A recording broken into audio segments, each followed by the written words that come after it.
gente, boa tarde. Boa tarde. Antes de mais nada, é um prazer estar aqui falando para todos vocês, para os colegas do grupo de pesquisa, né? A gente consegue fazer muita troca, compartilhar muita coisa no grupo de pesquisa, acho que isso é um dos grandes méritos do nosso grupo.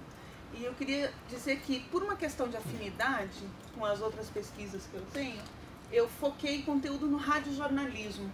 Até porque quando eu estava tentando lançar um olhar para o rádio de uma maneira geral, estava ficando uma coisa tão monstruosa e tão grande que eu ia acabar conseguindo não chegar a conclusão nenhuma.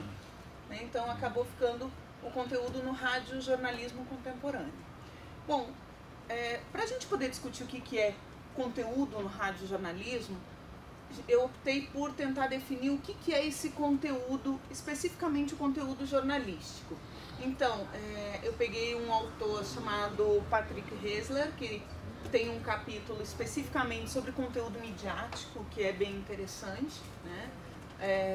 E aí ele diz que o conteúdo jornalístico pode ser definido como a informação que apresenta relevância política ou social, está integrada na sociedade no cenário de diversidade, que a perspectiva dele é que o conteúdo midiático ele se compõe a partir da diversidade, quantidade e qualidade de opiniões e informações em um mercado midiático diverso e segmentado. Então a gente está falando de alguns pontos principais, né? Diversidade. Quando a gente fala em qualidade aqui, a gente fala em qualidade verificável, então em apuração, em comprometimento, especificamente quando a gente fala em qualidade da informação jornalística, tá? E diversidade na perspectiva da gente conseguir lançar um olhar múltiplo sobre os fenômenos e sobre os acontecimentos jornalísticos, múltiplos tanto em relação aos espaços que eles ocupam, quanto em relação aos sujeitos que são protagonistas desses acontecimentos. E quando a gente pensa, então, partindo dessa definição do que seria o conteúdo jornalístico, para compreender o que é o conteúdo radiofônico. Aí, o olhar, eu vou estreitar ele um pouco, menos para a questão editorial ética e mais para a questão editorial estrutural. Tá? Então, a gente vai buscar compreender o que é o conteúdo radiofônico a partir de duas perspectivas. Uma, da perspectiva sonora, né, que o rádio ele tem por essência, né, a sua base, como já dizia o professor Marcelo, é uma base de conteúdo sonoro. Então a gente parte disso, mas a gente não ignora também que o conteúdo radiofônico hoje ele precisa lidar com uma perspectiva multimídia. Então a gente não está falando num rádio que ocupa só o espaço da antena, mas a gente está trabalhando com esse rádio, como diz o professor Marcelo, de novo, com esse rádio expandido. Bom, o cenário em que esse conteúdo e que esse rádio se insere é um cenário de uma nova ecologia midiática. O que quer dizer essa nova ecologia midiática? É uma ecologia em que os suportes, os conteúdos, os sujeitos, eles são muito mais rápidos, eles têm uma demanda volumetricamente maior, não necessariamente qualitativamente maior, mas volumetricamente maior. Isso quer dizer o que? A gente tem uma quantidade muito maior de informações circulando e demanda por informações muito maior. Essas informações, elas acabam precisando ser construídas de uma maneira mais complexificada para que elas possam passar por esses diversos espaços que os sujeitos ocupam, sem ser informações redundantes e conseguindo tecer uma teia que leve a um produto mais complexo. Então, vê que um dos pontos de partida do trabalho né, do olhar que eu busco lançar aqui, é a dualidade multimídia-transmídia. Tá? Não dizendo que o rádio hoje consegue desenvolver um conteúdo transmídia, mas que ele tem esse potencial. Né? Então, quando a gente fala em passar por esses diversos espaços, a gente está ocupar esses diversos espaços através de uma teia, de um emaranhado coerente, está partindo dessa perspectiva do transmídia. Né?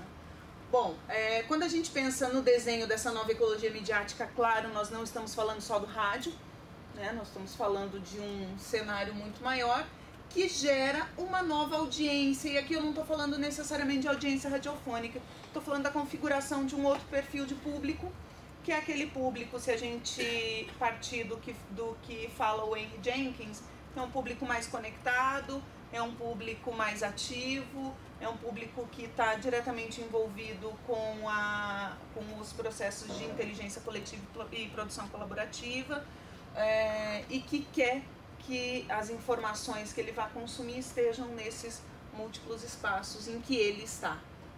Aí sim, dentro dessa nova audiência ampla, a gente tem a audiência radiofônica. Por que eu acho importante a gente pensar nessa nova audiência radiofônica, não necessariamente como uma reprodução da nova audiência da ecologia midiática que a gente vive hoje? Porque ela sofre influência do que é a audiência radiofônica na sua essência. Quer dizer, nem todo o público que está nesse desenho dessa nova audiência da ecologia midiática geral é essencialmente participativo. O público de rádio é. Nem todo o público que está nessa audiência geral, nessa nova audiência geral, que é uma fala tão próxima. Diferença. Não é que ele não queira um conteúdo personalizado. Aí sim, né? Hoje a gente fala para públicos que buscam conteúdos personalizados. Mas a fala próxima, a fala quase conversacional que a audiência de rádio busca, ela é potencializada, é uma das hipóteses, né? Uma das hipóteses das quais a gente parte no projeto que a gente tem desenvolvido lá na UFOP sobre audiência. Ela potencializa essa aproximação quando ela se insere nesse cenário da nova ecologia de mídias. É importante pensar que em alguns momentos essa inserção do rádio na nova ecologia de mídia, ela acaba replicando momentos históricos anteriores do rádio. Eu estava falando hoje mais cedo com o Álvaro, por exemplo, que esse momento de quase catarse que ele falou que a gente vive hoje, que o rádio está congelado, ele meio que não sabe para onde ir, é mais ou menos o que aconteceu no período da consolidação da televisão no Brasil, né? E a gente vê isso no depoimento de alguns profissionais do rádio da Era de Ouro, como, por exemplo, o Mário Lago no Bagaço de Beira Estrada. Ele fala justamente dessa estagnação, desse congelamento dos empresários e do mercado radiofônico naquele período, que se a gente pega o que ele dizia naquele momento e aplica hoje, trocando só a televisão por tecnologias digitais, a gente vai ver que é muito parecido. Então a gente vive uma lógica cíclica, né? Só que, claro, muito mais veloz e inserida nessa nova audiência, e isso é importante porque isso reflete no conteúdo, a gente vai ver mais à frente. Algumas consequências. E aí, por que vocês vão perceber que o slide ele traz muitas interrogações? Que eu acho que mais do que poder efetivamente dizer este é o conteúdo do radiojornalismo contemporâneo, né? Esse é o conteúdo do radiojornalismo que a gente tem hoje, eu acho que a gente pode dizer essa é uma tendência, ou essa é uma perspectiva que pode ser explorada, ou essa é uma demanda da audiência, ou quem sabe não seja isso, né? Então, a gente precisaria de mudanças no conteúdo. A gente tem, como eu falei antes, uma audiência que demanda algumas mudanças no conteúdo, porque ela tem um outro perfil de consumo, porque ela tem um outro perfil de compartilhamento de conteúdo, né? Hoje a gente está voltando para momentos de consumo coletivo da informação radiofônica. Se a gente for olhar a história do rádio, a gente teve momentos de consumo coletivo de informação, depois a gente passou para momentos de consumo individual, né, de informação, por exemplo, com o fone de ouvido, né, e agora a gente volta para o consumo coletivo, embora o rádio ainda tenha que falar para um sujeito. É uma coisa quase maluca, né? Eu tenho que falar para um sujeito, então eu falo para o Marcelo, mas o Marcelo, quando consome aquele conteúdo radiofônico, ele consome aquele conteúdo radiofônico espalhando-se por outros espaços, que são outros espaços habitados pelos pares, onde ele vai discutir aquele conteúdo com esses pares. Então o consumo dele já não é mais individual. Claro, então ele não discutia nada do que ele consumia lá no fone de ouvido? Claro que ele discutia, mas existe uma potencialização que faz com que a gente possa dizer que está havendo uma mudança no perfil de consumo. O que isso quer dizer? Que você tem que mudar o conteúdo que você está oferecendo, a forma como esse conteúdo é apresentado. Esse conteúdo, ele precisa ser espalhável, e aí eu vou recorrer de novo ao Jenkins, quando ele fala das tecnologias de maneira geral, não do rádio, mas ele precisa ser espalhável, ele precisa falar para essa audiência que busca a espalhabilidade. E o que a gente vê no rádio? A gente vê no rádio uma ocupação desses espaços que permitem a espalhabilidade. E aí eu estou falando principalmente das redes sociais, ok? Ok. Mas será que essa ocupação não é meramente formal? Será que o rádio está sabendo explorar esses novos espaços? Ou ele simplesmente está se colocando porque ele sabe que a audiência dele está lá, porque ele quer atingir essa audiência, porque a gente precisa de um rejuvenescimento da audiência, a gente fala isso o tempo todo. Então eu vou ocupar esses espaços, mas eu não vou repensar o conteúdo que eu estou desenhando para ali. Eu não vou pensar que eu estou falando para aquele sujeito que cresceu vendo Harry Potter, consumindo game do Harry Potter, né? Navegando na página que, por favor, fãs do Harry Potter me lembrem, no Pottermore, que é a página que tinha uma série de conteúdos complementares, e que é um sujeito que faz 1 milhão de coisas ao mesmo tempo e que busca traçar pontos de diálogo, pontos de contato entre esses conteúdos. Como é que eu vou rejuvenescer a minha audiência de rádio? Como é que eu vou falar para esse outro público se eu não penso como esse público? Ou se eu não tento pensar, pelo menos. Se eu não tento conhecer os espaços e esses pontos de contato que ele traz. Ah, mas o Harry Potter é ficção. Ficção é muito mais fácil de fazer transmídia. Ficção é muito mais fácil de desenhar esses pontos de contato do que jornalismo. Concordo. Mas não é impossível. Mudanças, e mudanças grandes como é essa, tá? Que é esse caminho do rádio para esse conteúdo transmídia, não são fáceis de fazer. Elas demandam uma mudança do meu ponto de vista, tá? Demanda uma mudança do meu ponto de partida. Eu tenho que falar de um outro lugar. Não adianta eu simplesmente falar do mesmo lugar. E o que a gente tem visto no rádio, ao contrário, é uma ocupação formal desses vários espaços e uma reação tardia às mudanças, tanto as mudanças sociais quanto as mudanças tecnológicas. Eu não estou querendo dizer aí que a gente está no caos e que não tem nenhuma iniciativa boa. Existem iniciativas interessantes, mas as reações têm sido tardias. Como o Álvaro já falou aqui, acho que falou muito melhor do que eu possa falar, a gente precisa considerar como uma consequência dessa nova ecologia a mudança nos modelos de negócio, né? Tanto de emissoras comerciais, e aqui nós estamos falando especificamente de emissoras comerciais, jornalísticas e informativas, que precisam repensar esse olhar sobre a informação. O olhar sobre a informação, a gente estava falando mais cedo, não pode ser esse olhar que desconsidera a estética, que desconsidera o consumo imersivo, né, que desconsidera o que aquele sujeito consumiu quando era criança. Então, se a gente for pensar a lógica do conteúdo, ela meio que amarra, ela busca amarrar um pouco as discussões que a gente teve aqui mais cedo. E aí uma questão que intriga. Hoje, o que o mercado apresenta? A gente sempre fala que o mercado tem muitos problemas, o mercado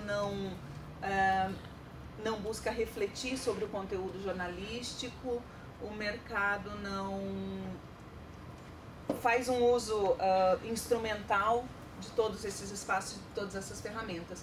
Mas o que é que nós estamos ensinando para os jornalistas, os futuros jornalistas dentro das universidades? Nós estamos mais preocupados em que eles saibam que existem espaços para serem ocupados, ou nós estamos mais preocupados em reiterar que o rádio ainda existe e que o rádio ainda tem relevância, ou nós estamos preocupados em repensar o que é o conteúdo radiojornalístico? Em experimentar e, a partir da experimentação, tentar conseguir explorar melhor esses novos espaços. Será que hoje a universidade, especificamente nos cursos de jornalismo, ela se desenha como um espaço de experimentação? Ou ela critica o mercado e reproduz o que ela está criticando? Será que a gente realmente pensa, e aí é uma crítica como pesquisadores e como professores, será que efetivamente a gente pensa o conteúdo? Ou a gente reproduz o rádio da década de 80, o rádio da década de 50, o rádio do início dos anos 2000, simplesmente em outras plataformas, simplesmente convertido em 1 e 0. Então é importante que a gente pense em traçar um diálogo com as demandas reais que existem, não só no mercado, não é só responder ao que demanda o mercado, mas responder ao que demanda a audiência de rádio, que eu acho que é muito mais importante para a gente do que responder o que demanda o mercado. Não são as emissoras que têm que nos dizer quais são as lacunas, é o nosso público. E aí eu retomo um pouco do que o Eugênio falou hoje, vamos escutar o nosso público, vamos ouvir o nosso público. Mas ouvir em um sentido amplo, ouvir esteticamente, ouvir em relação ao conteúdo, ouvir em relação às necessidades. Esse repensar o conteúdo, então, ele precisa, a meu ver, ser feito sob 4 perspectivas. Repensar o conteúdo como consumidores. Será que hoje o rádio que eu ensino é o rádio que eu consumo? Ou é o rádio que eu gostaria de consumir? Será que o rádio que eu ensino é um rádio que eu espalharia nas minhas redes? Será que o que eu ensino permite espalhabilidade? Será que o que eu ensino faz diferença? Pensando na vida do meu ouvinte. O que eu ensino, como eu ensino a fazer rádio, faz diferença na vida do meu ouvinte idealizado para aquela produção? Pensar como consumidores, pensar como professores, como pesquisadores. Não adianta a gente elocubrar na Torre de Marfim, né? Fazer essa pesquisa, dialogar com a sociedade e pensar como comunicadores. Que também não adianta eu fazer uma proposta maravilhosa, que é o rádio que eu gostaria de consumir, que é o rádio que eu gosto de ensinar, que eu acho que tem que ser ensinado, que tem que ser discutido, né, que tem que ser pesquisado, mas é um rádio que não é viável. É um rádio que não dialoga com a realidade. Então, é uma balança de vários pesos que precisa ser repensada e que é determinada a partir do conteúdo, mais do que qualquer outra coisa. Bom, hoje nós temos o conteúdo, então, a gente parte na pesquisa da lógica de que o conteúdo essencial do rádio ainda seria o áudio, seja o áudio em antena, em dispositivos móveis ou em plataformas digitais, mas que esse áudio ele precisa dialogar com uma narrativa que aí sim vai ter que ser repensada, porque ela tem que ser apresentada de uma maneira mais complexa, de uma maneira ampliada, para aí sim ela conseguir aparecer com relevância nesses vários espaços. Não adianta eu tentar botar o foco, criar uma espinha dorsal sonora, se eu não penso como é que essa espinha dorsal sonora vai derivar os outros elementos da narrativa. Se eu não pensar isso, eu não vou conseguir nunca construir uma narrativa transmídia, porque não vai haver um diálogo e uma marcação do que seria a narrativa principal.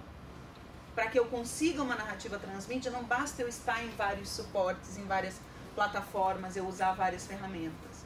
É importante que exista uma complementaridade, que exista um diálogo, que exista quase como um novo conteúdo criado a partir do consumo de múltiplas produções. Tá? Por exemplo, para pegar uma coisa mais palpável, porque no rádio é muito difícil a gente conseguir esses exemplos ainda. Matrix é um para quem viu os filmes e é outro para quem lê os quadrinhos. Alguém aqui lê os quadrinhos Matrix? Tem 2 quadrinhos, na verdade são 24 histórias, se não me engano, 2 livros de 12. As primeiras 12 histórias foram lançadas entre o primeiro e o segundo filme e introduzem personagens novos que quem só viu os filmes não tem ideia de onde surgem. Porque os personagens são apresentados no quadrinho. Então Matrix é um e ele dá um outro eixo para a história, dá um outro encaminhamento para a história. Então Matrix é um para quem faz um consumo dos vários espaços. Matrix é outro para quem consome só os filmes. Assim como Matrix, para quem, embora sejam filmes individuais, quem assistiu o segundo sem assistir o primeiro, acha que é só um filme de ação. Porque toda a discussão que embasa a ação está no primeiro filme, não está no segundo. Fazer isso no jornalismo é um desafio muito maior. Mas, para fazer isso no jornalismo radiofônico, a gente pode se utilizar de diversas plataformas e diversos formatos. A gente não precisa trabalhar só com o áudio. E a gente pode lançar mão de possibilidades de espalhamento e de vínculo, envolvimento e engajamento da audiência.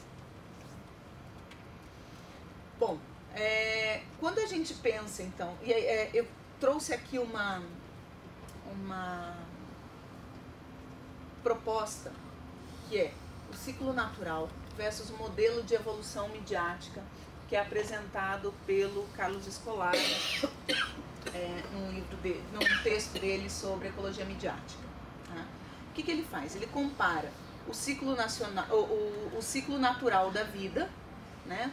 O nascimento da midiática, tá? Nascimento, a penetração da marca, o crescimento, a maturação. Aí quando depois da maturação começa a ter uma crise, a resistência defensiva, depois a adaptação. Com a evolução midiática nesse cenário de mídias digitais. Então, emergência, dominância, quando ele é dominado por outros meios de comunicação, e a sobrevivência ou extinção. Se a gente cruza isso lá com o bagaço de beira-estrada, a gente vê que tem uma razão para essa estagnação do rádio nesses momentos de crise. Esses momentos de estagnação são os momentos de dominância, em que o rádio está sendo dominado por uma mudança naquela ecologia midiática e ele não consegue reagir ainda. Depois ele passa a se adaptar ou a não se adaptar, a deixar cair na obsolescência. Se ele deixa cair na obsolescência, o caminho é a extinção.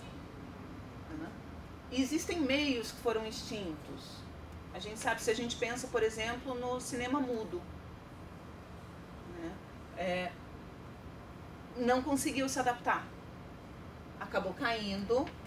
Eu acho que extinção talvez seja um pouco duro demais, mas não conseguiu manter uma sobrevivência plena. Se a gente trabalha com adaptação, com remediação, a gente consegue chegar à sobrevivência e à recriação do rádio dentro dessa nova ecologia midiática. E outra das hipóteses é que essa adaptação, claro, o rádio, a base do rádio é conteúdo. Então, essa adaptação, ela tem que vir menos no suporte e mais no conteúdo. Bom, então, entre emergência, dominância e sobrevivência, a gente parte do pressuposto de que o rádio está agora no período da dominância. Por isso, ele está sendo dominado pelas plataformas digitais, por isso ainda essa dificuldade de apropriação e de adaptação, mas ele já começa a dar os primeiros passos, a ter as ter as iniciativas que começam a consolidar esse caminho de mudança para chegar até a sobrevivência. Então, para chegar até essa criação de uma nova lógica radiofônica, né, que seria esse momento da sobrevivência, a gente tem que lidar com alguns desafios, tem que chegar a algumas inovações, que eu acho que é um dos maiores problemas do rádio, conseguir inovar sem perder a qualidade, conseguir inovar sem perder o conteúdo, conseguir inovar sem perder a audiência, repensando tanto o papel do comunicador, quanto o papel do meio, quanto o conteúdo em si. E não é pensar só na tecnologia, mas é pensar em onde essa tecnologia se insere, qual é o contexto dessa tecnologia e quais são os seus efeitos. E aí chegar a essa nova lógica radiofônica. É isso.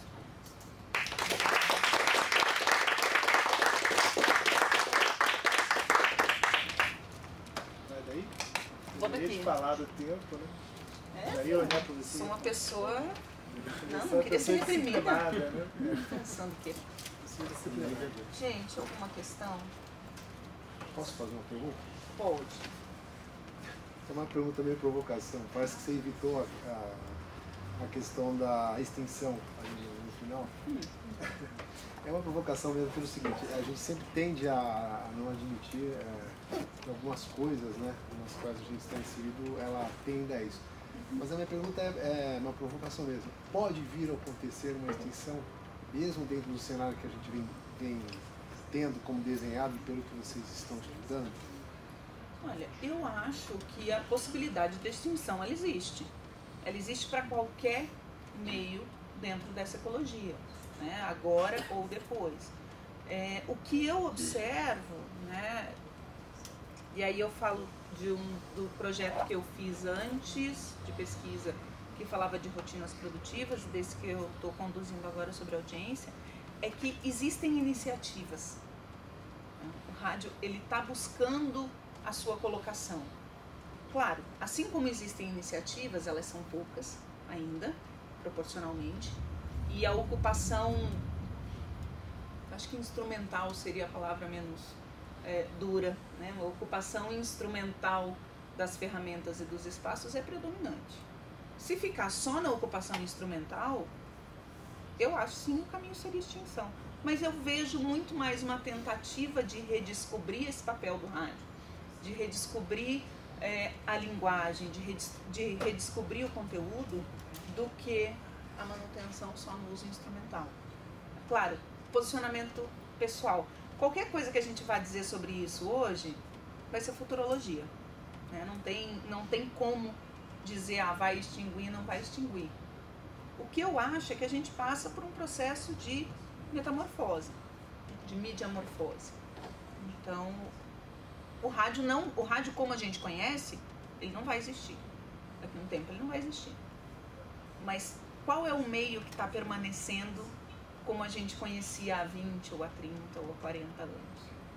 Esse processo de remediação, de autoinfluência, de mediamorfose, ele não é novo, né? Ele é antigo, ele sempre existiu, e ele tem se potencializado, tem se tornado mais rápido e mais visível a cada dia. Então eu acho que o rádio como a gente conhece provavelmente não vai existir. Mas vai existir um outro rádio. É cíclico. Inclusive, o Fiedler, eu acho que é o Fiedler que fala da regra dos 30 anos. Né? Roger Fiedler. Ele fala de mediamorfose, na verdade. Ele fala de mediamorfose, na verdade, o Fiedler, que fala de remediation, é o Grusin. Sim. Eu não lembro qual dos dois que fala a regra dos 30 anos. O Fiedler cita um autor que fala da regra dos 30 anos. A tecnologia leva 30 anos para ser desenvolvida, e consolidada, testada, adotada, consolidada.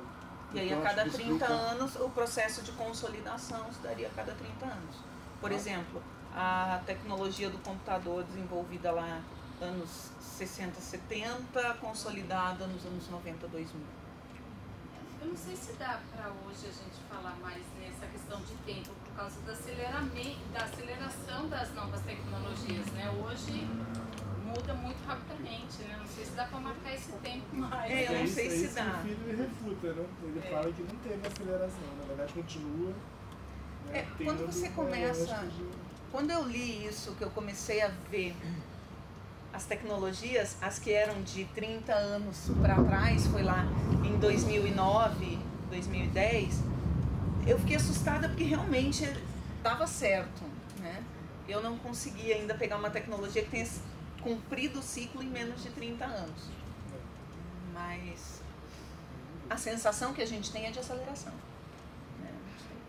Desculpa, depois eu emendo. Você trouxe um pouco, que eu achei bem bacana, essa reflexão sobre pensar o conteúdo do rádio em várias instâncias, né? Inclusive na questão de pesquisadores e professores.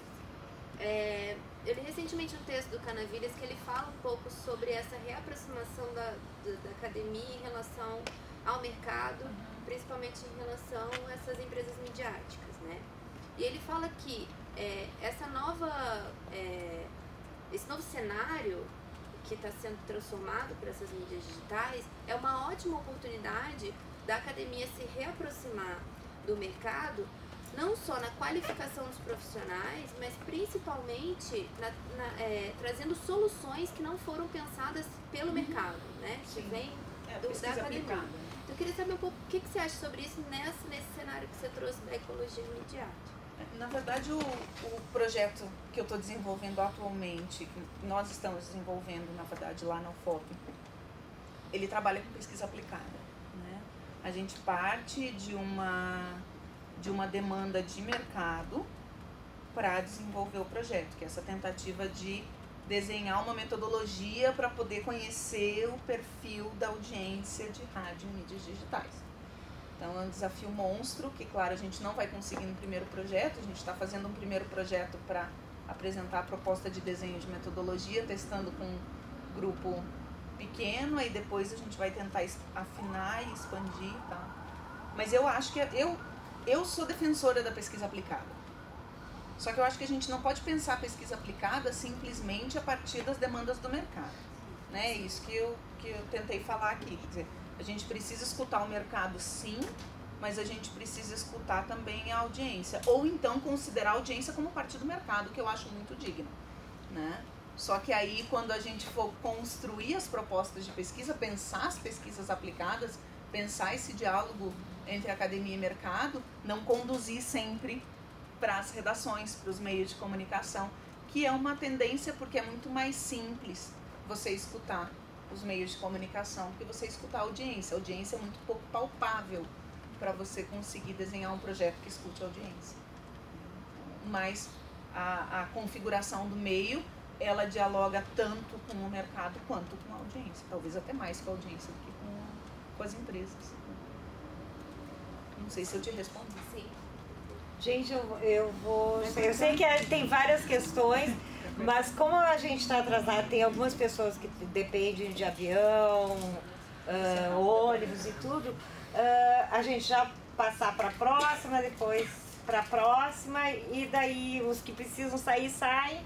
Quem puder ficar mais um pouco aqui, aí a gente fica conversando, tá? Não quero que ninguém perca voo, ônibus, nem nada. Tinha uma pergunta no Facebook. Mas aí a gente pode ir também, né? Eu acho que a gente pode continuar ali no próprio Facebook do rádio, né? A gente pode continuar depois, né? Do grupo e também na lista do grupo a gente pode continuar, né? Debatendo e mandando as questões. Ao vivo e podcast ou virtual em é totalmente tudo. diferente. O programa de rádio ao vivo é uma coisa, Sim. O programa editado é outra. As pessoas escrevem telefone e não existe programa porque ele já está pronto. Então é bem difícil essa questão. Não, o que eu digo é a gente continuar no Facebook, o nosso debate aqui. Então, né? mas é o nosso debate.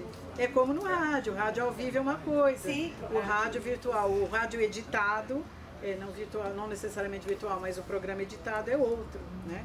É diferente você fazer um programa ao vivo, né? Não, sim, mas vamos ter que Tem que cortar, tem que cortar. Vamos ter que editar ao vivo. Vamos fazer um... É outra língua. Então, mas não quer interromper agora as perguntas?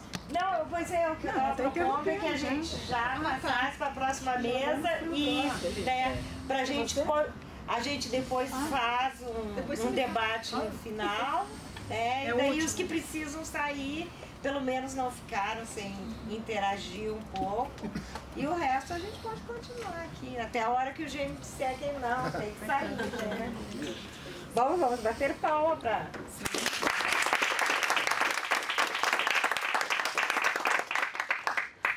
Ninguém está entendendo.